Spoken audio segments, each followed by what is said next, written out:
Cell کے حساب سے موجود رہیں گے. تو وہ کیا ہوا ہے, کہتے ہیں کہ وہ ان کے دوست کی کہیں شادی تھی, تو جو بے وقوف ٹائپ کے لوگ ہوتے ہیں نا, ان کو بہت سوالات پوچھنے کا شوق ہوتا ہے کہ نکاح کے بعد کیا ہوگا اور کیا بیگم سے بات چیت کیسے شروع کرنی ہے, کیا وہ پاگل ہوتے ہیں یہ لوگ. تو یہ آ گیا ان کے پاس, ہمارے جو دوست, نام نہیں لوں گا میں, بیٹھے ہوئے ہوں گے یہاں پہ, ایسا نہ دوبارہ پٹیں دولہے کے ابا سے, پھر یہ ایک دفعہ تو پٹ چکے ہیں, دوبارہ نہ پٹیں گئی, زخم تازہ ہو جائے گا نا ان کا.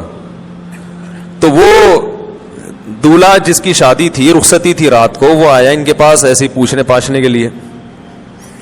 تو انہوں نے بتایا کہ بھائی دیکھو, زوجہ کے پاس جانے سے پہلے اذان دینی ہے تم نے,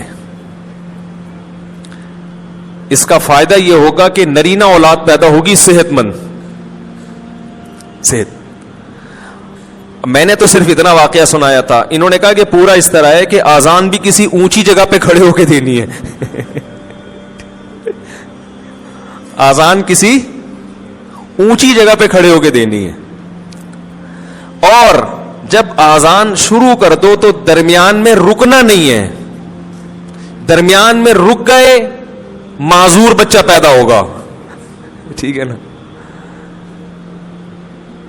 اب یہ جناب شروع ہو گیا, مذاق کیا تھا اس نے, مذاق کیا تھا, وہ سیریس ہو گیا. اب وہ دلہن بیٹھی بھی ہے, یہ ڈریسنگ ٹیبل پہ چڑھ گئے, اس سے زیادہ اونچی جگہ ان کو نظر نہیں آ رہی تھی, تو شکر ہے الماری پہ نہیں چڑھا.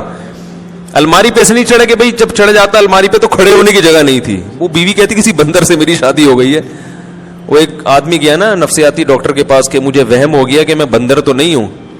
تو ڈاکٹر نے بولا پنکھے سے اترو گے تو میں علاج کروں گا نا اپنا, پنکھے سے تو نیچے اترو.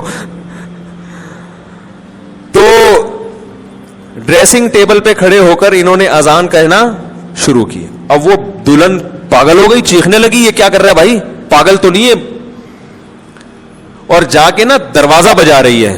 تو یہ اذان کے دوران اس کو کہہ رہے حی علی الفلاح, اس کو اشارہ کر کہ نہیں کرو, اذان بھی چل رہی ہے, حی علی الصلاح حی علی الفلاح, اور اشارہ کر رہے کہ نہ نہ نہ.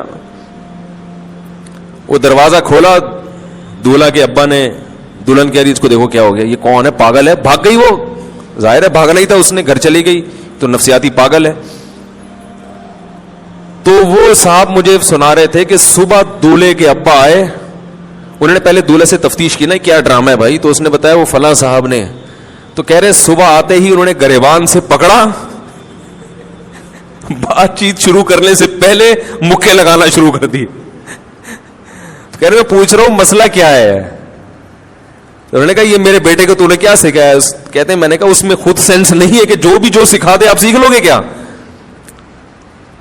کیا خیال ہے بھائی. یعنی کوئی بھی کچھ بھی کہہ دے تو آپ اس پہ عمل شروع کر دو گے, اس میں اتنی عقل نہیں ہے, تو مکے تو اس کے لگاؤ جا کے.